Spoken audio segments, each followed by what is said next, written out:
um vídeo da jornalista Isabela Camargo falando sobre burnout, sobre como foi a experiência dela, como ela descobriu que precisava se cuidar. E somado ao fato de que várias pessoas já me encorajaram a vir trazer o meu relato, como biomédica que trabalhou na frente contra o Covid-19 em 2 hospitais durante a pandemia, eu resolvi trazer para vocês o meu relato e também falar sobre como é ser profissional de saúde no Brasil. Bom, não é novidade para ninguém que eu sou biomédica, especialista em imunologia clínica, e durante a pandemia eu atuei em 2 hospitais aqui em Brasília. Durante esse período eu trabalhei de 90 a 120 horas por semana, né, entre os 2 hospitais. Muitas vezes eu fiz 36 horas de plantão, somando os 2 hospitais, com 12 horas de intervalo, para então me dirigir de volta ao hospital para mais 36 horas. E não se enganem, tá? Essas 12 horas não eram 12 horas de descanso, eu morava sozinha, então nessas 12 horas eu tinha às vezes que arrumar alguma coisa em casa, eu tinha que passar no mercado, na padaria, resolver alguma coisa no banco, gerenciar minha vida financeira, pagar contas, né, no caso, para não ficar desabrigada, sem luz, sem água, enfim. Comer, que às vezes eu abria a mão para poder dormir, eu deixava de comer para poder dormir, e tomar banho e me locomover.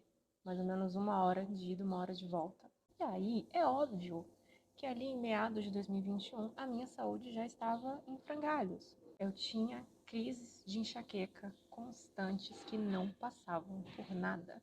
Eu tomava remédios e mais remédios, desde analgésicos comuns a medicamentos específicos para enxaqueca, e nada resolvia. E nessa de remédios e mais remédios, eu cheguei ao ponto de parar na sala vermelha de um hospital com um choque hipotensivo por abuso de analgésicos, por excesso de analgésicos.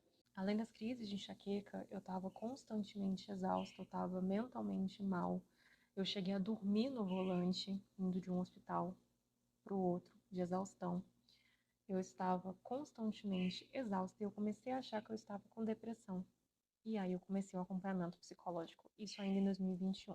A psicóloga disse que eu estava entrando em burnout e que eu precisava desacelerar. Ela quis me afastar dos 2 hospitais, mas eu pedi para que ela não fizesse isso, porque, enfim, laboratório é minha vida, eu amo o que eu faço. Eu falei para ela que se eu saísse de dentro do laboratório, aí é que eu entraria em depressão e ficaria muito mal, e que eu não queria isso.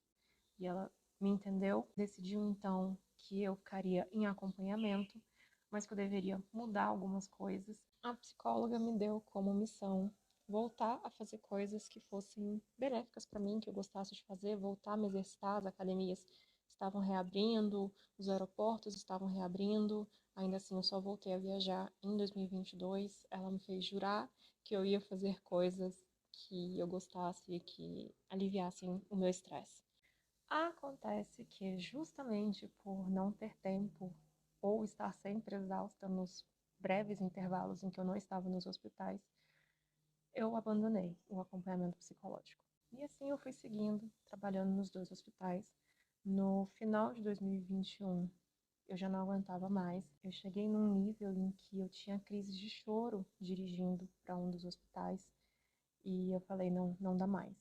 Um mês depois, meu gato faleceu.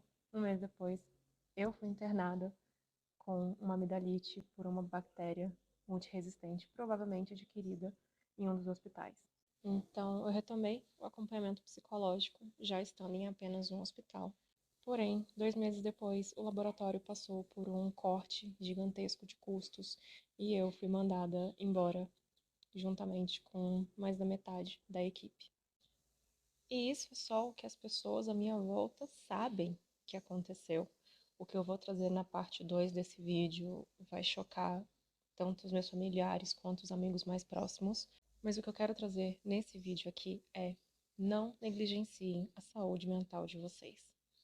Como a Isabela Camargo disse no vídeo dela, nós somos substituídos não no dia seguinte, no mesmo dia, em muito menos tempo, em algumas horas. E eu não digo que eu me arrependo desse período em que eu trabalhei em 2 hospitais. Foi um período muito importante para mim, eu aprendi muito, eu sei da importância da minha profissão e da importância do trabalho que eu desenvolvi nesses 2 hospitais durante esse período da pandemia. E eu fiz o que eu fiz pelos pacientes e pela sociedade. Mas eu também aprendi com isso que para ajudar o próximo nós precisamos estar vivos e estar bem.